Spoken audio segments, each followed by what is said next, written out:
జై శ్రీమన్నారాయణ. నేను మీ icon astrologer Gattupalli Suresh Babu. మనకి ఈ యొక్క కొన్ని విషయాలు మనము వింటుంటేనే, ఆలకిస్తుంటేనే, చూస్తుంటేనే అవి మనకి తెలియకుండా ఉండేటువంటివి, కొత్తగా ఉండడం, వింత ప్రవర్తనలు ఇలా మనకి చాలామందిలో చూస్తుంటాం. అది మన ఇంట్లో కావచ్చు, పక్కింట్లో కావచ్చు, ఎదురింట్లో కావచ్చు, మనకు తెలిసిన వాళ్ళు కావచ్చు, ఫ్రెండ్స్ కావచ్చు, శ్రేయోభిలాషులు కావచ్చు, రిలేషన్స్ కావచ్చు. ఇక్కడ ఒక మనిషికి మనిషిలా ఉండడం, మనిషిలా ప్రవర్తించడం అన్నీ కూడా మనిషి ఎలా అయితే జీవిస్తారో, మనిషి జీవన ఆధారం ఎలా ఉంటుందో, జీవన శైలి ఎలా ఉంటుందో అలా కాకుండా సనాతన ధర్మానికి పాటిస్తూ ఉండకుండా భిన్నంగా ఇబ్బంది పడుకుంటూ తనలో తానే ఇబ్బంది పడుతూ మనము కొన్ని రకాల పేర్లు ఉంటాయి. పిచ్చివాడీడు, వీడికి మెంటల్ వచ్చింది, బ్రెయిన్ పనిచేయట్లేదు, ఇలాగా కొన్ని రకాల రోగాలు రావటం, నొప్పులు రావటం ఇలా మనం చూస్తూ ఉంటాం. మనకు కూడా చాలా అనుభవాలు చూస్తూ ఉంటేనే వస్తూ ఉంటాయి. దానికి తెలిసిన వాళ్ళకైతే సూక్ష్మంగా చూడాలి, తెలియని వాళ్ళైతే లైట్ తీసుకొని ఏం కాదులే అనుకుంటారు. కొంతమంది ఏంటంటే గుళ్ళలోకి వెళ్ళడం, ఏదైనా పూజలు హోమాలు ఉండి చేయించుకోవడం, ఒక్కొక్కరు ఒక్కొక్కలాగా చేస్తూ ఉంటారు అన్నమాట.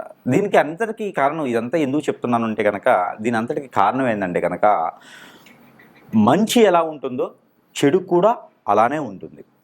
ఆ చెడుకు సంబంధించినటువంటి విషయాలలో కొన్ని విషయాలు మనం గమనించినట్లయితే చేతబడి, హిప్నాటిజం, బ్లాక్ మ్యాజిక్, కాలాజాదు, వశీకరణం, మందు పెట్టడం ఇలాగా చాలా రకాల పేర్లు ఉంటాయి. యక్షిణి విద్యలు, బాగల్ముఖి, భానుమతి, ఇంకా చెప్పుకుంటూ పోతే స్పిరిట్ అంటారు. కొన్ని స్పిరిట్ ప్రేయర్స్ ఉంటాయి.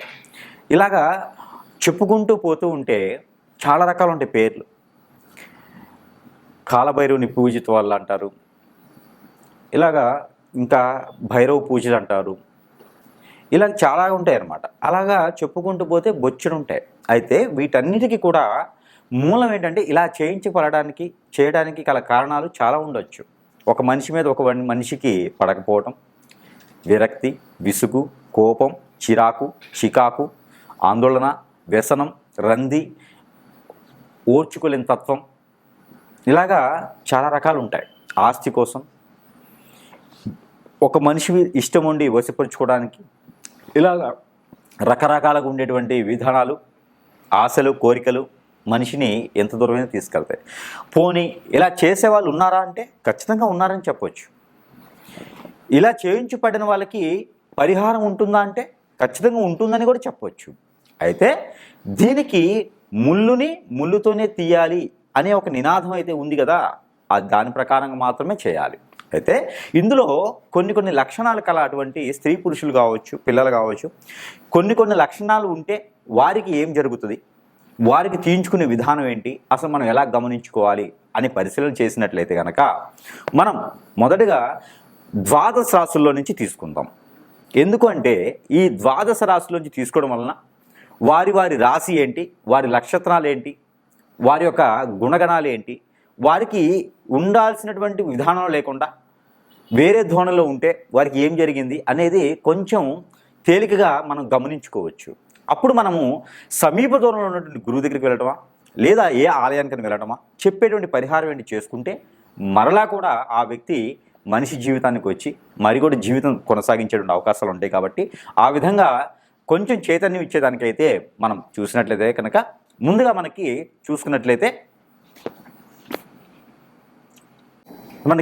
మనం అనుకున్నట్టుగానే ఇలాంటి సింటమ్స్, ఇలాంటి black magics, hypnotism, black magic, hypnotism ఇలాంటి పేర్లు చాలా ఉంటాయి. కానీ విధానం ఒకటి కాదు, వేరు విధానమైనా చివరికి ఒక కోవకు చెందినవి ఇవన్నీ. ఎదుటి వ్యక్తిని హింసించడం, ఎలా హింసించాలనే దానికి ఉంటుందన్నమాట. అయితే మనకి ఇప్పుడు ద్వాదశ రాశుల్లో ఒకటి కర్కాటక రాశి.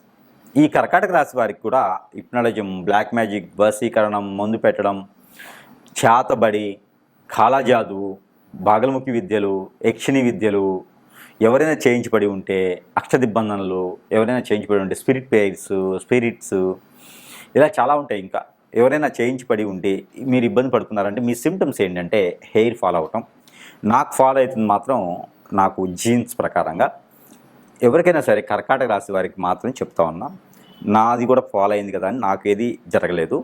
నాది జీన్స్ ప్రకారంగా మాత్రమే హెయిర్ ఫాల్ ఉంది, గుర్తుపెట్టుకోండి. అయితే కర్కాటక రాశి వారికి హెయిర్ ఫాల్ అవటం, ఆందోళన, చికాకు, కళ్ళు మంటలు, కళ్ళు చిన్నగా అయిపోవటం, గుడ్లగూబు కళ్ళులాగా అయిపోవటం, బుగ్గల్లా ఎక్కటం, చెవుడు వినపడకపోవటం, ఇంద్రియ లోపం అంటారు. అంటే మనలో ఉన్నటువంటి గ్రంథులు పనిచేయకపోవడం, హార్మోన్ ఇన్బ్యాలెన్స్ పడిపోవటం, చేతులు తిమ్మిర్లు ఎక్కటం, ఒక దగ్గర పెయిన్ ఇంకో దగ్గర రావడం, ఇంకో దగ్గర పెయిన్ ఇంకో దగ్గర రావడం, స్టమక్ లావుగా రావటం, ఏం తినలేకపోవటం, తినదరకపోవడం, ఎక్కువ టైమ్స్ తినలేకపోవటం, డబ్బులు రావు, చికాకు, ఏ పని చేసినా ముందుకు వెళ్ళదు, అందరూ గొడవలు పడుతూ ఉంటారు, మీరు మంచిగా వెళ్తారు, మీకుతో గొడవలు పడుతూ ఉంటారు, అందరూ మిమ్మల్ని దూరం పెట్టేస్తారు, పెళ్ళిళ్ళు లేట్ అవుతాయి.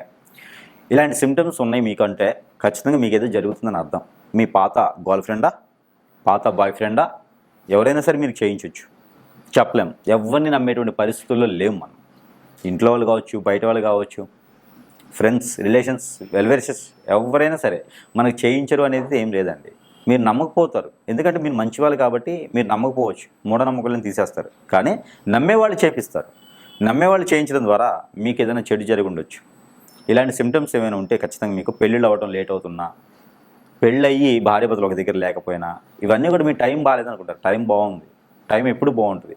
దేవుడు మనిషిని జన్మించేదానిప్పుడే మన టైం రాస్తాడు, ఎలా అయినా జీవించురా, బాగు జీవించు అని. కానీ మనుషులు మా జీవనాన్ని అడ్డం పడతారు. అడ్డం పడేది మనుషులు. దేవుడు చూస్తూ ఉంటాడు ఏం జరుగుతుందో చూద్దామని, అంతేగాని దేవుడు ఏం చేయడు. అందుకని మనమే కాపాడుకోవాలి, మనమే చేసుకోవాలి. కాబట్టి చెప్తా ఉన్నా, ఇలాంటి సిమ్టమ్స్ కనుక మీకు ఉన్నాయా, మీరు ఎక్కడైనా సమీపంలో గురువు గారు ఉంటే వెళ్ళి చూయించుకోండి, మీకు కొంతమేర ఉపశమనం అయితే లభిస్తుంది. మరొకటి ఏంటంటే, ఎక్కడైనా ఆలయంలో మీరు దుర్గాదేవి ఆలయంకి వెళ్ళండి, లలితామ్మవారి ఆలయంకి వెళ్ళండి, పార్వతీదేవి ఆలయంకి వెళ్ళండి, కుంకుమార్చన చేయించండి. ఆ కుంకుమ ప్రతిరోజు మీరు ధరించుకోండి. అలానే మనకి బయట మార్కెట్లో కాటుక, కాజల్ అని దొరుకుతుంది. ఈ కాటుక, కాజల్ అనేది తీసుకొచ్చుకొని మీకు నచ్చినటువంటి అమ్మవారి లేదా అయ్యవారి స్వామివారి దగ్గర పెట్టించేసి, ఆ కాటుకను మీరు ప్రతిరోజు అరికాలకి పెట్టుకోండి. తల మీద నడినెత్తిన కూడా ఒక డ్రాప్ కొంచెం పెట్టేసుకోండి. అలా కాటుక పెట్టుకోవడం వలన మీకు కొంతమేర ఉపశమనం అయితే కనిపిస్తుంది. ప్రతిరోజు కూడా మీరు గుగ్గిలం పొగ, సాంబ్రాణి పొగ వేసుకోవాలి. అది ఆవు పిడక మీద వేసుకుంటే శ్రేష్టత. గుగ్గిలం, సాంబ్రాణి కలుపుకొని వేసుకుంటే ఇంకా మరీ మంచిది. ఆర్థిక ఇబ్బందులు ఏమైనా ఉన్నాయా, వీటి ద్వారా ఏమైనా ఇబ్బంది పడుతున్నారా, అయితే మీరు బిర్యానీ ఆకు కూడా ఆ గుగ్గిలం, సాంబ్రాణి పొగలో వేయండి. కొంచెం బిర్యానీ ఆకు కొంచెం చిన్న చిన్న పీసెస్ చేసి వేయండి. దాల్చిన చెక్క పౌడర్ కూడా దానిలో వేయండి. దాని ద్వారా మీకు ఆందోళన తగ్గుతుంది, ఆవేశం తగ్గుతుంది, ఆలోచించే విధానం పెరుగుతుంది. హిప్నటిజం, బ్లాక్ మ్యాజిక్ లాంటివి కూడా మీకు తగ్గుముఖం పట్టేలాగా ఉంటాయి. కాబట్టి ఈ చిన్న సిమ్టమ్స్ ఉంటే కనుక ఖచ్చితంగా అందరూ కూడా ఈ బ్లాక్ మ్యాజిక్ నుంచి దూరం అవ్వండి. ఎవరైనా చేయించబడి వాళ్ళు ఉంటే వారందరూ కూడా ఇలాంటి చిన్న పరిహారాలు చేసుకుంటే కొంతమేర ఉపశమనం దొరుకుతుంది. మీకు ఇంకా అవకాశాలు ఉంటే నాలాంటి వారికి కానీ నాకు కానీ కాల్ చేస్తే తగ్గట్టుగా పరిహారం అనేది ఇవ్వడం జరుగుతుంది. కాబట్టి ఆ మేర ప్రయత్నం చేసి కొంతమేర అదృష్టవంతులైతే అవ్వచ్చు.